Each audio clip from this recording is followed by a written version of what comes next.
অনেক দিন ধরে বাড়িতে বসে বসে আমি তো বোর হয়ে যাচ্ছি, আর ভালো লাগছে না। এই বাড়ির কটা দেয়াল দেখে দেখে বিরক্ত হয়ে যাচ্ছি। সারাদিন বাচ্চা সামলে, বাচ্চার কাজ, ঘরের কাজ এই করে যাচ্ছি। মানে মাথাটা পুরো খারাপ হয়ে যাচ্ছে ঘরে থাকতে থাকতে। তাই জন্য আমি কি করলাম, বরের মাথাও একটুখানি খারাপ করে দিলাম।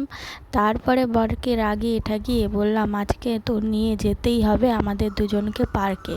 কারণ আমার ছেলেও ঘুরতে ভালোবাসে আর আমিও ঘুরতে ভালোবাসি। যদিও আমার বর কিন্তু একটুও ঘুরতে ভালোবাসে না। ও ছুটির দিন পেলেই বাড়িতে একটু ঘুমাতে পারলে ওর ভালো। কিন্তু কি আর করা যাবে, আমাদের মতন এরকম ছোট বাচ্চাদের মায়েদের, মানে তারা নিজেরাই জানে যে ছোট বাচ্চা সামলে কি হয়। সারাদিন বাড়িতে থেকে আর ভালো লাগে না। তো একটু যদি এদিক ওদিক একটু ঘুরে আসা যায় তবে কিন্তু ভালো লাগে, মনটাও ভালো থাকে, তো মেজাজটাও ভালো থাকে। আর বাড়ির মহিলাদের মেজাজ ভালো থাকলে বাড়ির পরিবেশও ভালো থাকবে।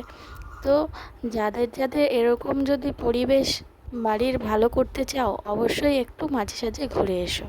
বউ বাচ্চার মন ভালো থাকলে তোমারও দিন ভালোই যাবে।